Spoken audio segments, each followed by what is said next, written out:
Hello students, this is Dr. Amit Juneja, lecturer economics, Shahid Balwinder Singh Government Senior Secondary Smart School, Sabuana district Fazilka. ਤਾਂ ਮੈਂ ਤੁਹਾਡੇ ਸਾਰਿਆਂ ਦਾ ਸਵਾਗਤ ਕਰਦਾ। ਅੱਜ ਦੇ ਲੈਕਚਰ ਦੇ ਵਿੱਚ ਆਪਾਂ ਆਪਣੇ ਪਿਛਲੇ ਲੈਕਚਰ 'ਚ ਗੱਲ ਕੀਤੀ ਸੀ ਆਮਦਨ ਤੇ ਉਤਪਾਦਨ ਦੇ ਚੱਕਰੀ ਪ੍ਰਵਾਹ ਦੀ, ਜਿੰਦੇ 'ਚ ਆਪਾਂ ਤਿੰਨ ਸ਼ਬਦ ਜਿਹੜੇ ਨੇ ਉਹ ਕਲੀਅਰ ਕਰ ਲਏ ਸੀ, ਆਮਦਨ, ਉਤਪਾਦਨ ਤੇ ਚੱਕਰ। एक शब्द जड़ा है वो आप छड़ता सी जो कि सी प्रवाह। अज आप उससे एक शब्द की जड़ी है वो गल करांगे। अज दा अपना पूरा दा पूरा लेक्चर जड़ा है वो उस प्रवाह नू समझण ते ही जड़ा है वो रहेगा। पर आप प्रवाह शब्द जड़ा है उन्होंने आप सीधा नहीं समझ सकते। प्रवाह नू समझण तो पहला आपां नू कुछ चीज़ां जड़ियां ने वो क्लीयर करनियां पैणगियां। सब तो पहला वही चीज़ देखते हैं। तो जिहड़ी चीज़ आपां देखण जा रहे हां वो है बेटा चर। ठीक है, चर। चर नू आपां इंग्लिश दे विच जिहड़ा है वो कहने हां वेरीएबल। तां आपां इकोनॉमिक्स दे विच बहुत सारे चरां दा यानी कि बहुत सारे वेरीएबल्स दा अध्ययन करदे हां। सब तो पहला ये देखांगे कि वेरीएबल की चीज़ हुंदा है। ਤਾਂ ਹਰੇਕ ਚੀਜ਼ ਨੂੰ ਉਹਦੇ ਨਾਮ ਤੋਂ ਜਿਹੜਾ ਹੈ ਉਹ ਕਲੀਅਰ ਕਰ ਲੈਣਾ ਚਾਹੀਦਾ ਹੈ। ਜੇਕਰ ਤੁਹਾਨੂੰ ਉਹਦਾ ਨਾਮ ਸਮਝ ਆ ਗਿਆ, ਉਹਦੀ ਸਾਰੀ ਪਰਿਭਾਸ਼ਾ, ਉਹਦੀਆਂ ਸਾਰੀਆਂ ਵਿਸ਼ੇਸ਼ਤਾਵਾਂ ਆਪਣੇ ਆਪ ਕਲੀਅਰ ਹੋ ਜਾਣਗੀਆਂ। ਤਾਂ ਹੀ ਮੈਂ ਚਰ ਦੇ ਨਾਲ ਜਿਹੜਾ ਹੈ ਇੰਗਲਿਸ਼ ਉਹਦਾ ਨਾਮ ਵੀ ਲਿਖਤਾ ਵੇਰੀਏਬਲ।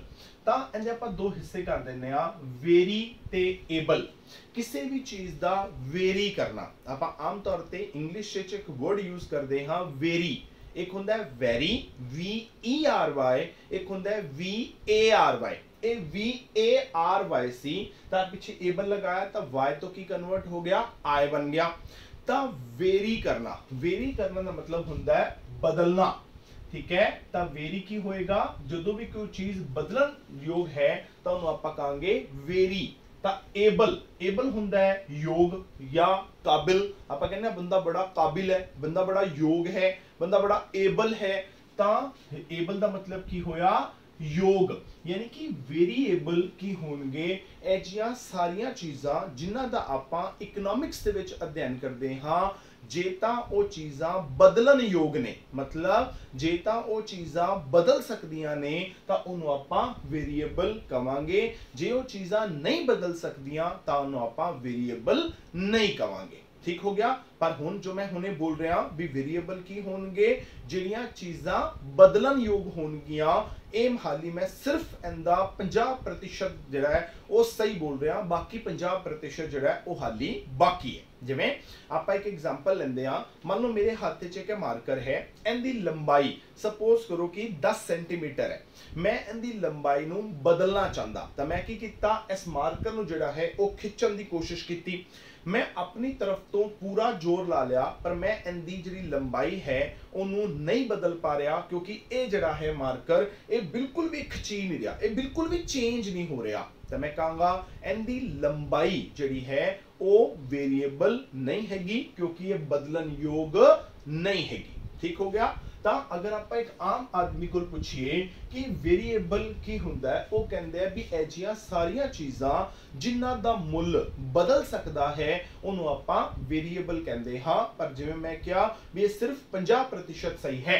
ਤਾਂ पहली गल की होनी चाहिए है, अगर आप किसी भी चीज़ नूं वेरीएबल कहना है कि होवे कि जो भी उसका मुल है, जो भी उनका मुल होवे वो की होवे मुल जिहड़ा है वो बदलन योग होना चाहिदा है। हुण जिहड़ियां चीज़ां दा मुल बदल ही नहीं सकदा उन्होंने आपां कहने आ कांस्टेंट, यानी कि स्थिर। ठीक है, जिवें दी लंबाई की है स्थिर है तां इहनूं आपां कांस्टेंट कहांगे। सब तो पहली शर्त यह है कि उस चीज़ दा मुल जिहड़ा है वो बदलन योग होना चाहिए। अगर तुसी किसी भी चीज़ नूं वेरीएबल कहना है तो सब तो पहला की करो, उनके ऊपर पहली शर्त जिहड़ी है वो लगा के देखो। ठीक है, जे तां उनका मुल बदलन योग हैगा तां फिर अगे चलना है, जे उनका मुल बदलन योग ही नहीं हैगा तो गल उत्थे ही खत्म हो जाएगी। हुण जिन्हां चीज़ां दा मुल बदलन योग होवे उन्हां उपर की करना है, दूजी शर्त लानी है। ठीक है, अगर आप किसी भी चीज नूं वेरीएबल कहना है, चर कहना है, दो शर्तां पूरियां होनियां जरूरी ने।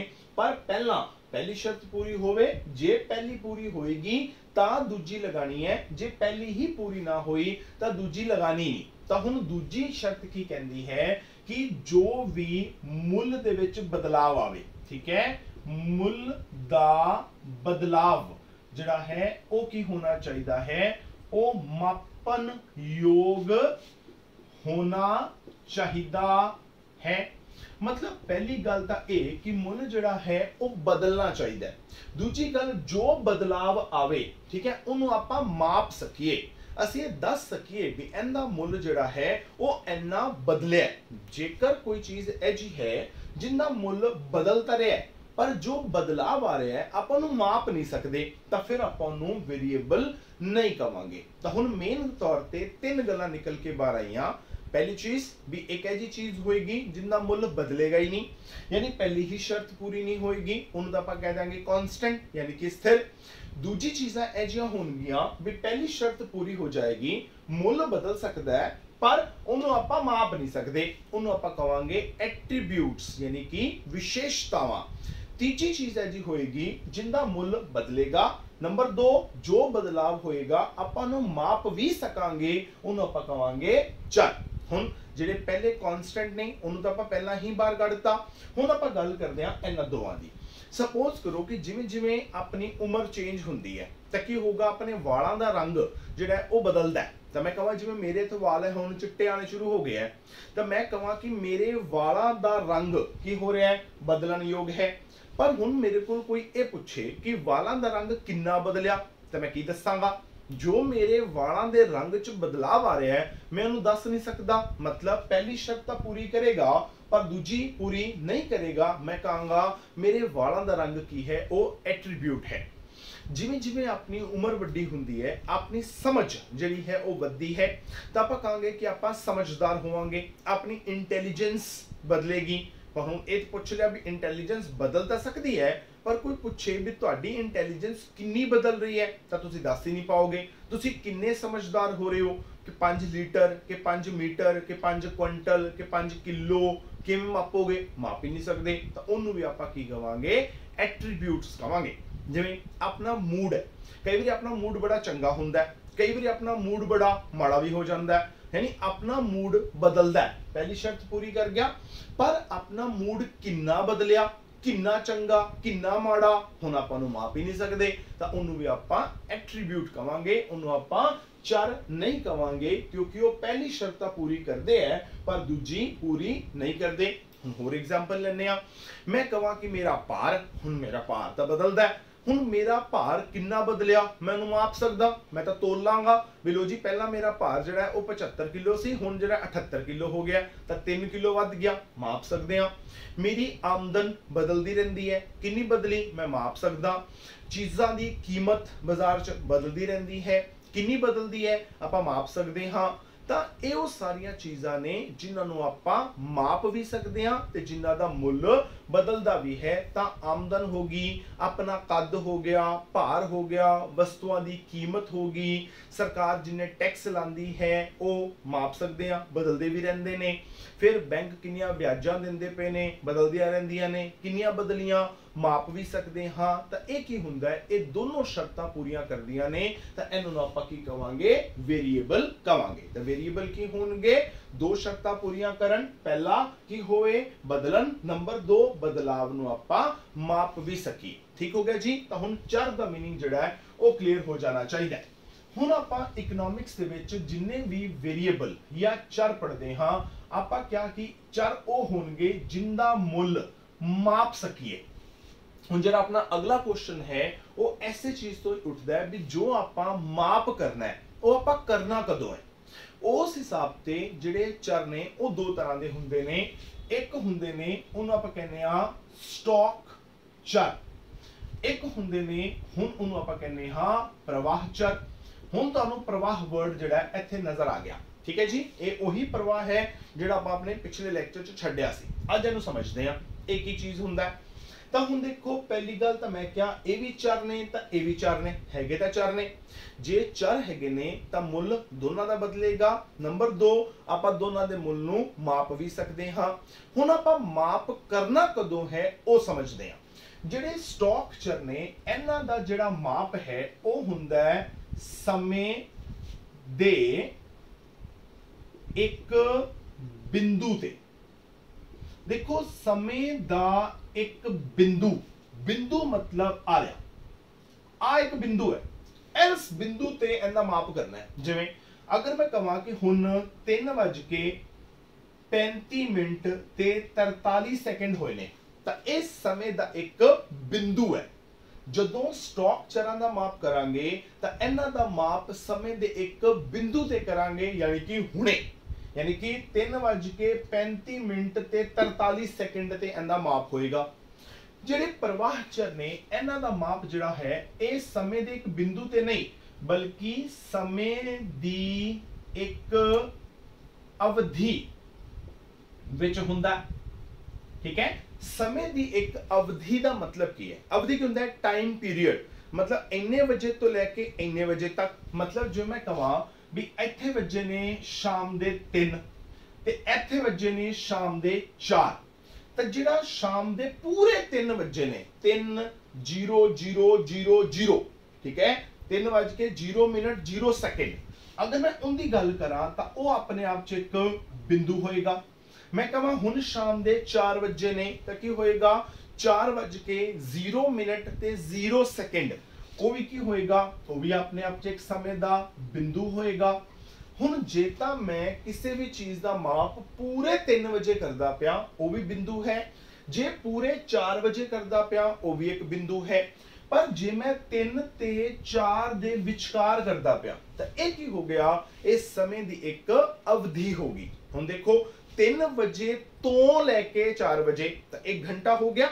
ਐਵੇਂ ਅੱਜ ਤੋਂ ਲੈ ਕੇ ਕੱਲ ਇੱਕ ਦਿਨ ਹੋ ਗਿਆ, ਇੱਕ ਹਫਤਾ, ਇੱਕ ਮਹੀਨਾ, ਇੱਕ ਸਾਲ, एक दहाका, यानी कि 10 साल ਜਿਹੜੇ ਹੁੰਦੇ ਆ।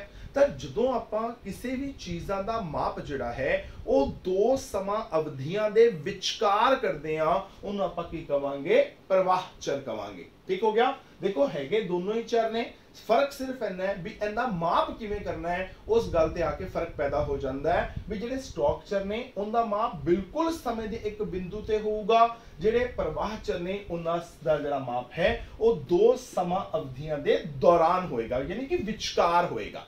ਠੀਕ ਹੋ ਗਿਆ?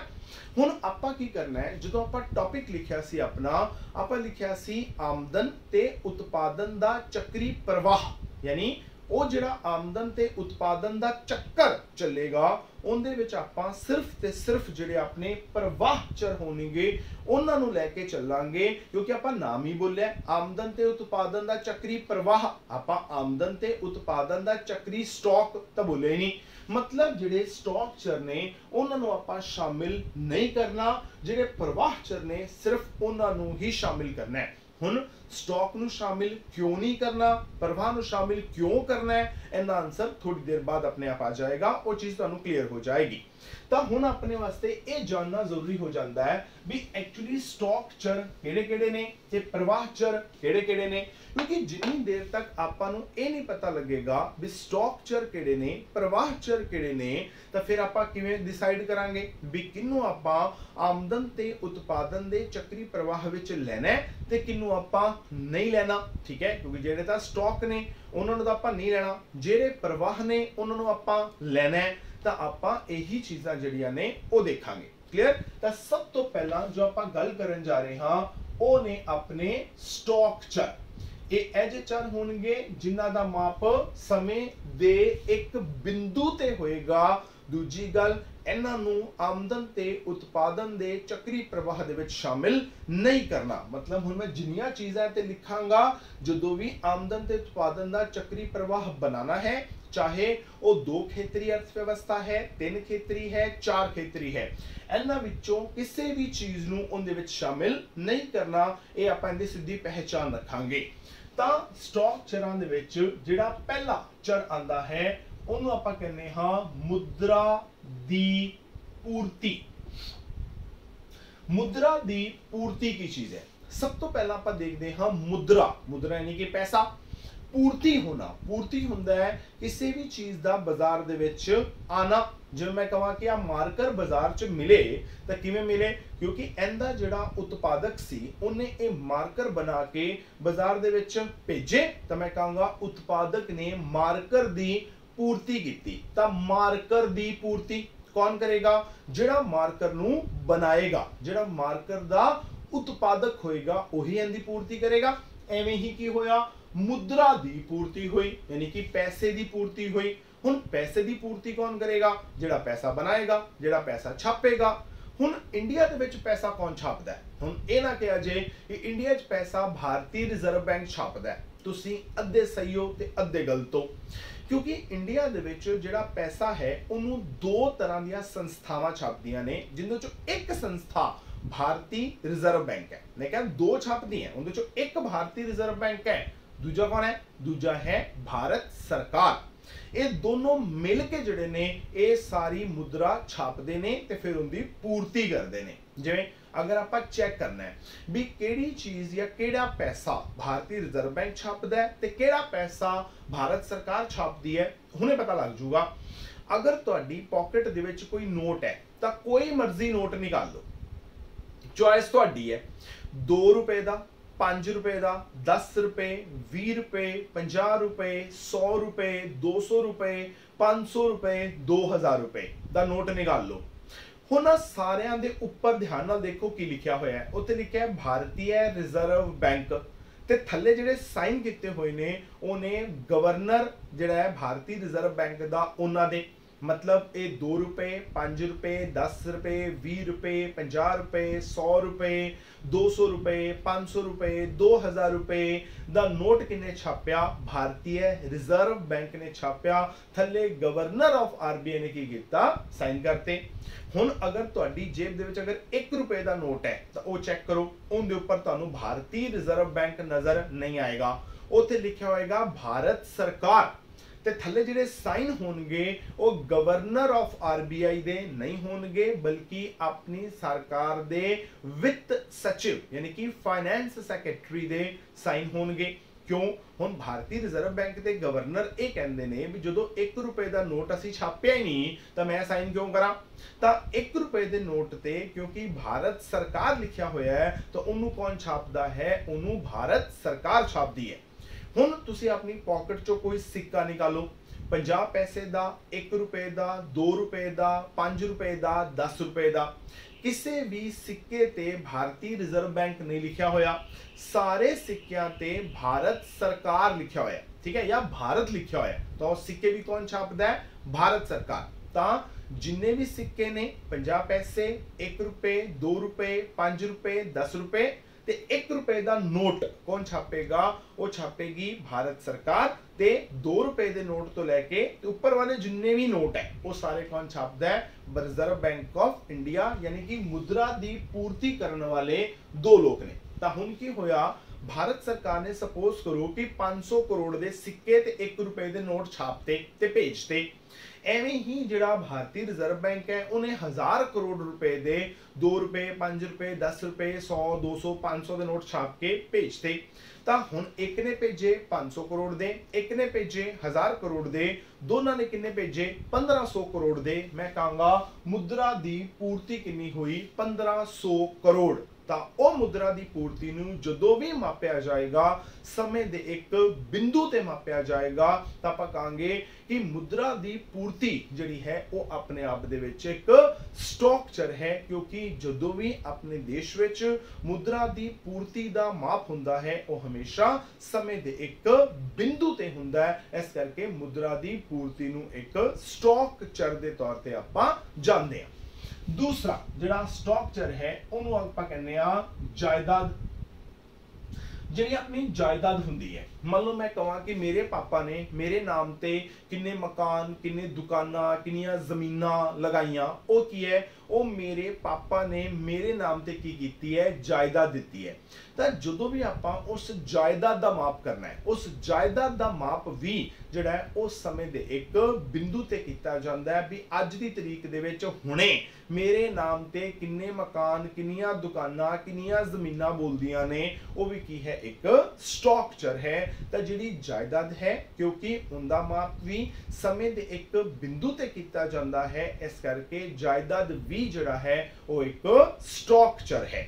ਤੀਸਰਾ ਜਿਹੜਾ ਸਟਰਕਚਰ ਹੈ ਉਹਨੂੰ ਆਪਾਂ ਕਹਿੰਦੇ ਆ ਕਿਰਤ ਬਲ। ਠੀਕ ਹੈ, ਆਮ ਤੌਰ ਤੇ ਚਲੋ ਆਪਾਂ ਨੂੰ ਕਿਰਤ ਬਲ ਨਹੀਂ ਕਹਿਣਾ, ਤੈਨੂੰ ਆਪਾਂ ਕਿਰਤ ਸ਼ਕਤੀ ਵੀ ਕਹਿ ਦਿੰਦੇ ਆ, ਇੱਕੋ ਹੀ ਗੱਲ ਹੈ। ਆਮ ਤੌਰ ਤੇ ਇਸ ਕਿਰਤ ਬਲ ਜਾਂ ਕਿਰਤ ਸ਼ਕਤੀ ਨੂੰ ਸਮਝਣ ਲੱਗਿਆ ਥੋੜੀ ਜਿਹੀ ਸਮੱਸਿਆ ਆ ਜਾਂਦੀ ਹੈ ਵੀ ਕਿਰਤ ਸ਼ਕਤੀ ਕੀ ਚੀਜ਼ ਹੈ, ਕਿਉਂਕਿ ਇਹਦੇ ਨਾਲ ਨਾ ਮਿਲਦੇ ਜੁਲਦੇ ਕਈ ਹੋਰ ਸ਼ਬਦ ਵੀ ਹੈਗੇ ਨੇ। ਠੀਕ ਹੈ, ਜਿਵੇਂ ਕਿ ਇੱਕ ਸ਼ਬਦ ਮੈਂ ਇੱਥੇ ਲਿਖਣ ਲੱਗਿਆ, ਉਹਨੂੰ ਆਪਾਂ ਕਹਾਂਗੇ ਜਨਸੰਖਿਆ। ਠੀਕ ਹੈ, ਤਾਂ ਜਨਸੰਖਿਆ ਕੀ ਹੁੰਦੀ ਹੈ ਵੀ ਆਪਣੇ ਦੇਸ਼ 'ਚ ਕਿੰਨੇ ਲੋਕ ਰਹਿੰਦੇ, ਉਹ ਆਪਣੀ ਜਨਸੰਖਿਆ। ਤਾਂ ਮੰਨ ਲਓ ਕਿ ਭਾਰਤ ਦੀ ਜਨਸੰਖਿਆ ਜਿਹੜੀ ਹੈ ਉਹ ਹੈਗੀ ਹੈ 130 ਕਰੋੜ, ਇਹ ਆਪਣੀ ਜਨਸੰਖਿਆ ਹੈ। ਹੁਣ ਕੀ ਹੋਏਗਾ, ਇਹ ਜਿਹੜੀ ਜਨਸੰਖਿਆ ਹੈ ਇਹਦੇ ਚੋਂ ਸਾਰੇ ਲੋਕ ਕੰਮ ਕਰਨ ਵਾਲੇ ਨਹੀਂ ਹੁੰਦੇ, ਕਿਉਂਕਿ 14 ਸਾਲ ਤੋਂ ਛੋਟੇ ਬੱਚਿਆਂ ਤੋਂ ਆਪਾਂ ਕੰਮ ਨਹੀਂ ਕਰਾ ਸਕਦੇ। 58 ਸਾਲ ਤੇ ਜਾ ਕੇ ਸਰਕਾਰ ਰਿਟਾਇਰ ਕਰ ਦਿੰਦੀ ਹੈ। ਠੀਕ ਹੈ, ਹੁਣੇ ਦੋ ਲੋਕ ਕੰਮ ਨਹੀਂ ਕਰ ਸਕਦੇ। ਹੋਰ ਕੀ ਹੋਊਗਾ ਵੀ ਜਿਹੜੇ 14 ਤੋਂ 58 ਦੇ ਵਿਚਕਾਰ ਨੇ ਇਹ ਵੀ ਸਾਰੇ ਕੰਮ ਨਹੀਂ ਕਰਨਗੇ, ਕਿਉਂਕਿ ਅਗਰ ਤੁਸੀਂ ਆਪਦੀ ਐਗਜ਼ਾਮਪਲ ਲੈ ਲਓ, ਤੁਸੀਂ 14 ਤੋਂ 58 ਦੇ ਵਿਚਕਾਰ ਆਉਂਦੇ ਹੋ ਪਰ ਤੁਸੀਂ ਕੰਮ ਨਹੀਂ ਕਰਦੇ, ਕਿਉਂ? ਕਿਉਂਕਿ ਤੁਸੀਂ ਤਾਂ ਪੜ੍ਹਨ ਵਾਸਤੇ ਆਉਂਦੇ ਹੋ। ਠੀਕ ਹੈ, ਤਾਂ ਤੁਹਾਨੂੰ ਵੀ ਮੈਂ ਇਹਦੇ ਵਿੱਚ ਸ਼ਾਮਿਲ ਨਹੀਂ ਕਰ ਸਕਦਾ। ਤਾਂ ਕੀ ਹੋਏਗਾ, ਮੈਂ 130 ਕਰੋੜ ਦੇ ਵਿੱਚੋਂ ਪਹਿਲਾਂ ਤਾਂ ਕੀ ਕੀਤਾ, ਜਿਹੜੇ ਹੈਗੇ ਸੀ 14 ਸਾਲ ਤੋਂ ਘੱਟ ਵਾਲੇ ਉਹ ਮਾਈਨਸ ਕਰਤੇ। ਸਪੋਜ਼ ਕਰੋ 10 ਕਰੋੜ ਸੀ, ਉਹ ਨਿਕਲ ਗਏ। ਫਿਰ ਕੀ ਕੀਤਾ, 58 ਤੋਂ ਵੱਧ ਵਾਲੇ ਉਹ ਮਾਈਨਸ ਕਰਤੇ, ਮੰਨ ਲਓ ਉਹ ਵੀ 10 ਕਰੋੜ ਸੀ, ਉਹ ਵੀ ਗਏ। ਫਿਰ 14 ਤੋਂ 58 ਦੇ ਵਿਚਕਾਰ ਜੋ ਕੰਮ ਕਰਨਾ ਨਹੀਂ ਚਾਹੁੰਦੇ, ਠੀਕ ਹੈ, ਜਿਵੇਂ ਤੁਹਾਡੇ ਵਰਗੇ ਹੋ ਗਏ, ਉਹਨਾਂ ਨੂੰ ਵੀ ਕੱਢਤਾ। ਸਪੋਜ਼ ਕਰੋ 10 ਕਰੋੜ ਆ ਨਿਕਲ ਗਏ। ਤਾਂ ਬਾਕੀ ਜਿਹੜੇ ਬਚੇ 10 ਕਰੋੜ ਆ ਮਾਈਨਸ, 10 ਕਰੋੜ ਆ ਮਾਈਨਸ, 10 ਕਰੋੜ ਆ ਮਾਈਨਸ, ਬਾਕੀ ਬਚੇ 100 ਕਰੋੜ। ਹੁਣ ਇਹ 100 ਕਰੋੜ ਕੌਣ ਹੋਣਗੇ? ਇਹ 100 ਕਰੋੜ ਪਹਿਲੀ ਗੱਲ ਤਾਂ ਇਹ ਹੋਣਗੇ 14 ਤੋਂ ਲੈ ਕੇ 58 ਸਾਲ ਦੇ ਵਿਚਕਾਰ ਵਾਲੇ, ਕਿਉਂਕਿ 14 ਸਾਲ ਤੋਂ ਘੱਟ ਵਾਲੇ ਆਪਾਂ ਮਾਈਨਸ ਕਰ ਚੁੱਕੇ ਆ, 58 ਤੋਂ ਉੱਪਰ ਵਾਲੇ ਆਪਾਂ ਮਾਈਨਸ ਕਰ ਚੁੱਕੇ ਆ। ਤਾਂ ਜੋ ਬਚੇ 14 ਤੋਂ 58 ਦੇ ਵਿਚਕਾਰ ਬਚੇ, ਉਹ ਵੀ ਕਿਹੜੇ ਬੱਚੇ? ਜਿਹੜੇ ਕੰਮ ਕਰਨਾ ਚਾਹੁੰਦੇ ਨੇ, ਕਿਉਂਕਿ ਜਿਹੜੇ ਨਹੀਂ ਚਾਹੁੰਦੇ ਉਹਨਾਂ ਨੂੰ ਵੀ ਆਪਾਂ ਕੱਢ ਚੁੱਕੇ ਆ। ਹੁਣ ਕੀ ਹੋਊਗਾ, ਇਹ ਜਿਹੜੇ 100 ਕਰੋੜ ਨੇ ਇਹ ਕੀ ਹੈ, ਇਹ ਆਪਣਾ ਕਿਰਤ ਬਲ ਹੈ ਜਾਂ ਆਪਣੀ ਕਿਰਤ ਸ਼ਕਤੀ ਹੈ। ਹੁਣ ਇਹਦੇ ਚ ਕੀ ਹੋਏਗਾ, ਦੋ ਤਰ੍ਹਾਂ ਦੇ ਲੋਕ ਹੋਣਗੇ। ਇੱਕ ਤਾਂ ਉਹ ਜਿਹੜੇ ਕੰਮ ਕਰ ਰਹੇ ਹੋਣਗੇ, ਇੱਕ ਉਹ ਜਿਹੜੇ ਕੰਮ ਕਰਨਾ ਚਾਹੁੰਦੇ ਹੋਣਗੇ, ਮਤਲਬ ਜਿਹਨੂੰ ਹਾਲੇ ਕੰਮ ਨਹੀਂ ਮਿਲਿਆ। ਇੱਕ ਵਰਡ ਹੋਰ ਆਂਦਾ ਹੈ ਇਹਦੇ ਨਾਲ ਮਿਲਦਾ ਜੁਲਦਾ, ਜਿਵੇਂ ਪਹਿਲਾ ਕੀ ਸੀ, ਕਿਰਤ ਸ਼ਕਤੀ, ਦੂਜਾ ਕੀ ਸੀ, ਜਨਸੰਖਿਆ, ਤੀਜਾ ਆਏਗਾ ਉਹਨੂੰ ਆਪਾਂ ਕਹਿੰਦੇ ਆ ਕਾਰਜ ਬਲ। ਕਾਰਜ ਬਲ ਕੀ ਹੁੰਦਾ ਹੈ? ਇਹ ਜੇ ਲੋਕੀ ਜਿਹੜੇ ਵਾਕਈ ਕੰਮ ਕਰਦੇ ਪਏ ਨੇ, यानी 100 करोड़ च दो तरह के लोग सी, एक है जे जेड़े काम कर रहे ने, एक वो जेड़े काम करना चाहते ने। अगर मैं कहां एक 100 करोड़ च किन्ने बंदे वाकई काम करते पे ने, वो कहते जी वाकई काम कर रहे ने 80 करोड़। तो 80 करोड़ की है ये अपना कारज बल है। जेड़े बाकी 20 करोड़ ने वो कौन होंगे? फिर हुन 80 करोड़ का असल च काम कर रहे ने, ये तो रोजगार हो गया। 100 करोड़ टोटल सी, बाकी 20 करोड़ की होंगे बेरोजगारी होएगी। ता अपना जेड़ा टॉपिक है वो की है किरत बल या किरत शक्ति। इहदे च की किहड़े लोग आंदे ने? इहदे च ऐ जे लोग आंदे ने जिहड़े तुहाडी अर्थव्यवस्था च मौजूद ने, जिहड़े या तां काम कर रहे ने या काम करना चाहते ने। इन्हां दा माप भी समय दे एक बिंदु ते कीता जांदा है, जिस करके ये भी की है, ये अपने आप च एक स्ट्रक्चर होएगा। तां जिहड़ा किरत बल या किरत शक्ति है वो भी की है, वो एक स्टॉक वेरिएबल है। नंबर 4 जिहड़ा आंदा है वो आंदा है अपना बैंक जमा।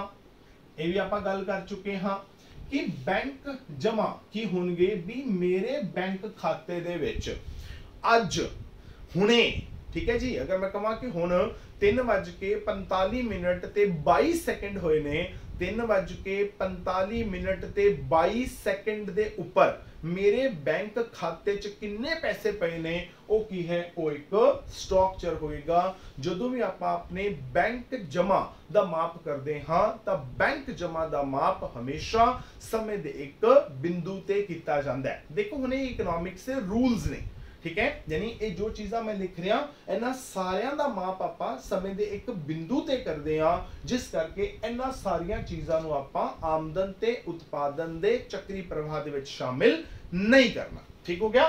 तां बैंक जमा दा माप भी कदों होएगा, समय दे एक बिंदु ते होएगा। फिर आंदा है अपने कोल पूंजी भंडार। हुण नाम तो क्लियर कर लो, पूंजी भंडार। हुण स्टॉक नूं आपां पंजाबी च की कहंदे आ, भंडार, और उन्हें दा नाम दे नाल ही स्टॉक लग्या होया। तां पूंजी स्टॉक, पूंजी मतलब पैसा नहीं, पूंजी दा मतलब है पूंजी वस्तुआं जिंदे च आपां मेनली मशीनां नूं लैके चलदे हां। ठीक है। तां एक कंपनी दे विच समय दे एक बिंदु ते किन्नियां मशीनां दा भंडार पिया, वो भी की है, वो एक स्टॉकचर है।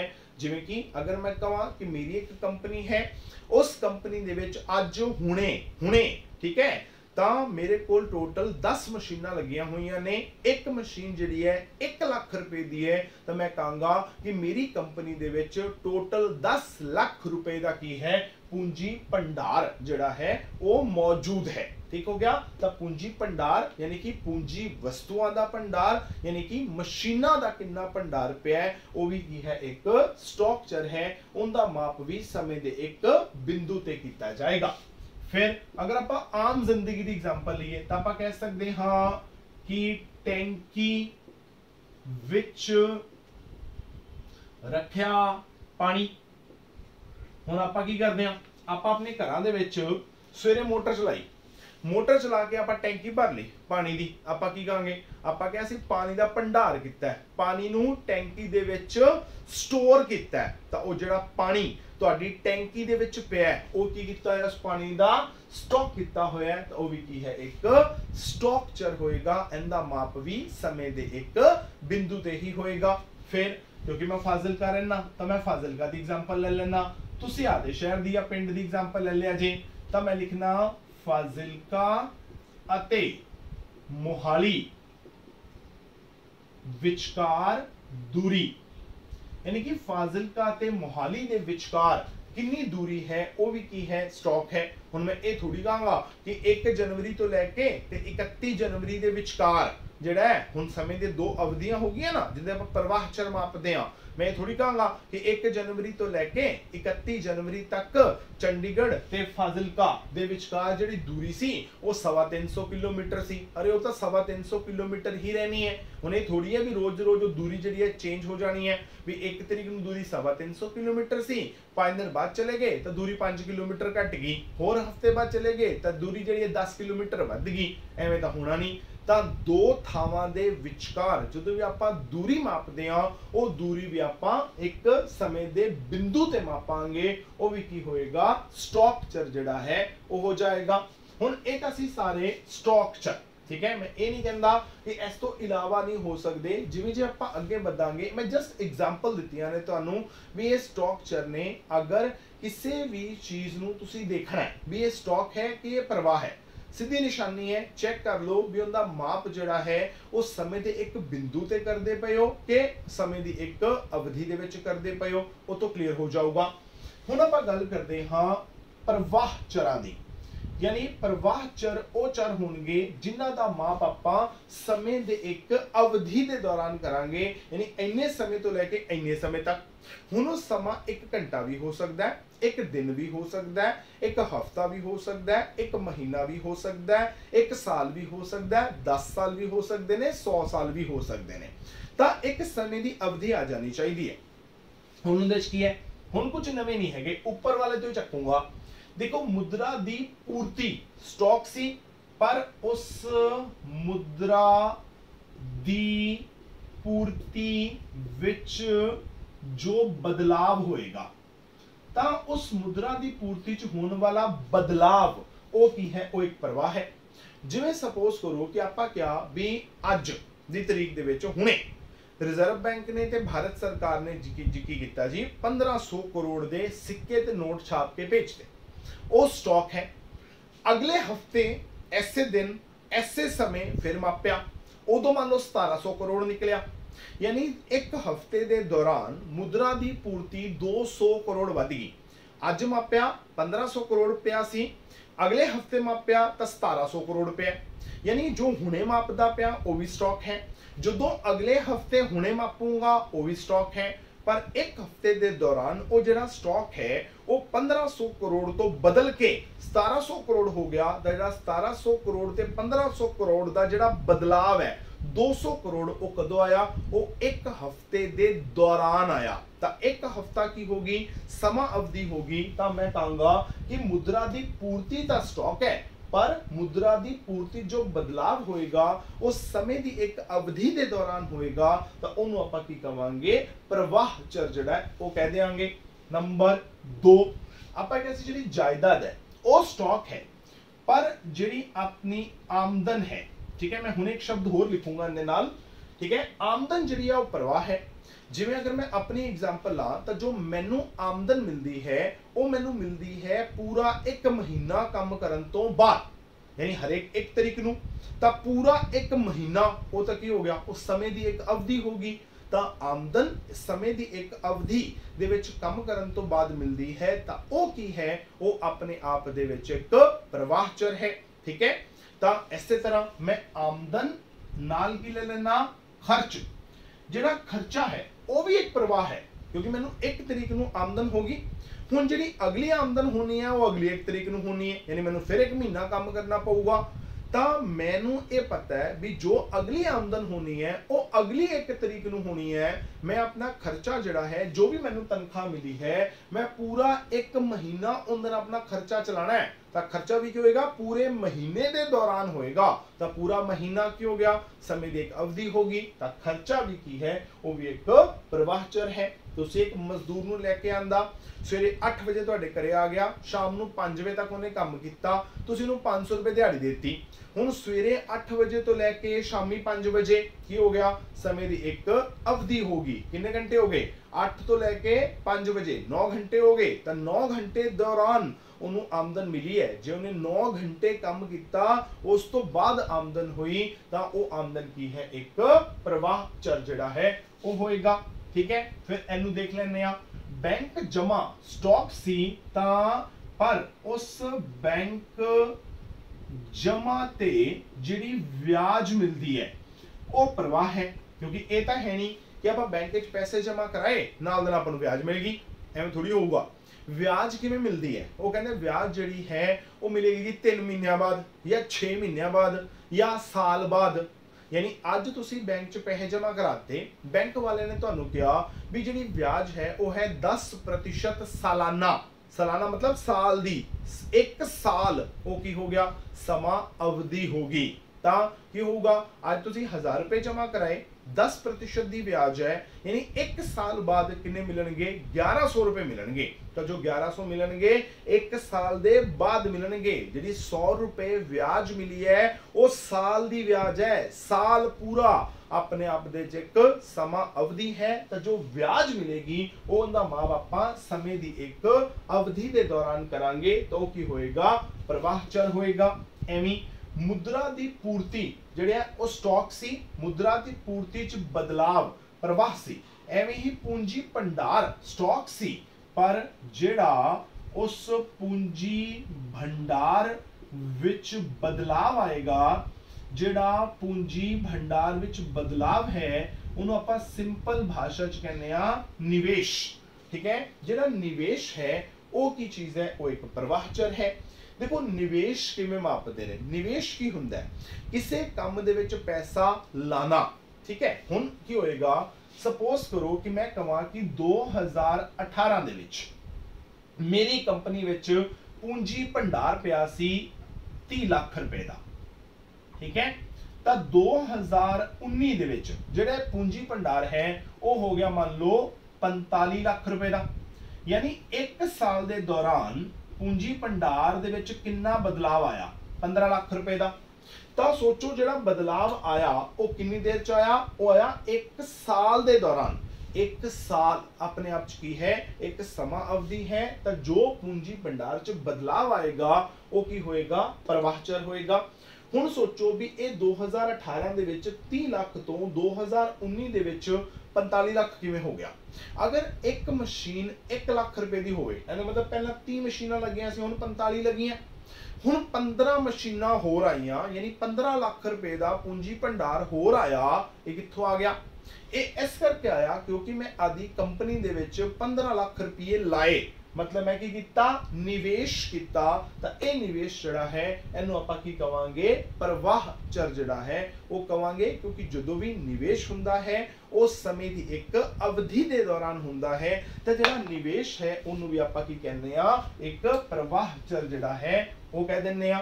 ਉਸ ਤੋਂ ਬਾਅਦ ਨੰਬਰ 5 ਆਪਾਂ ਲੈਂਦੇ ਆ, ਆਪਾਂ ਕਿਹਾ ਟੈਂਕੀ 'ਚ ਰੱਖਿਆ ਪਾਣੀ ਉਹ ਸਟਾਕ ਹੈ, ਪਰ ਜਿਹੜਾ ਪਾਣੀ ਟੈਂਕੀ 'ਚੋਂ ਵਗ ਰਿਹਾ ਤਾਂ ਆਪਾਂ ਕੀ ਲਿਖਾਂਗੇ, ਟੈਂਕੀ ਵਿੱਚੋਂ ਵਗਦਾ ਪਾਣੀ ਉਹ ਕੀ ਹੈ, ਉਹ ਪ੍ਰਵਾਹ ਹੈ। यानी ऊपर टैंकी रखी है, उनदे च पानी है, आपा टैप चलाती, पानी वगना शुरू हो गया। हुण जिहड़ा वगेगा पानी वो की आपां कहांगे, पानी दा की है, फ्लो है। पानी दा की है, प्रवाह है। तां जिहड़े प्रवाह चर ने इहनूं इंग्लिश च कहंदे ने फ्लो वेरिएबल्स। तां पानी दा की हो रहा है, फ्लो है। दरिया दा पानी है, की होएगा, खड़ा नहीं रहूगा, फ्लो है। आपां कहंदे ना भी अज तां वहाव बड़ा ज्यादा है जी पानी दा, अज वहाव बड़ा घट है पानी दा। वो वहाव या प्रवाह या फ्लो वो की है, वो आपां प्रवाह चर लेके चलदे आ। तां टैंकी चों वगदा पानी जिहड़ा है वो की होऊगा, एक प्रवाह चर होऊगा। इसे तरह फाजिलका ते मोहाली दे विचकार जिहड़ी दूरी है वो तां स्टॉक है, पर अगर मैं इत्थे ये लिख दियां कि फाजिलका अते मोहाली दे दौरान कार दी स्पीड या कार दी गति वो की है, वो प्रवाह है। क्योंकि जो आप कार दी स्पीड मापते हैं, मान लो मैं कहा कि मैं फाजिलका तो मोहाली जा रहा, तो मैंने पूछे भी किस स्पीड से कार चलाई, मैं कहूँगा जी 80 किलोमीटर प्रति घंटे की रफ्तार नाल। यानी हुण सोचो 80 किलोमीटर प्रति घंटा, यानी जो स्पीड मापी 1 घंटे के दौरान मापी भी मैं 1 घंटे के दौरान 80 किलोमीटर की दूरी जड़ी है वो तय की, तो वो की होगा, प्रवाह चर होगा। ये सारे की ने, ये प्रवाह चर ने। हुण ध्यान रखना है, जो भी आमदन ते उत्पादन का चक्री प्रवाह पढ़ना है, सिर्फ ये प्रवाह चर लैके चलने ने, ये स्टॉक चर लैके नहीं चलने। पर इहदा मतलब ये नहीं है भी स्टॉक ते प्रवाह दो अलग अलग चीज़ां ने, ये दोनों एक दूजे ते जिहड़ा है वो निर्भर करते हैं। जिवें स्टॉक प्रवाह ते निर्भर करते हैं, प्रवाह स्टॉक ते निर्भर करता है। एग्जाम्पल लैने इस चीज़ की। हुण सोचो भी टैंकी च पानी जिन्ना ज़्यादा होगा, तुसी टैंकी चो पानी उन्ना ही ज़्यादा बहा सकोगे। यानी प्रवाह कितना होगा वो इस गल ते निर्भर करता है कि टैंकी च पानी पिया कितना सी। मतलब प्रवाह निर्भर कर रहा है स्टॉक ते।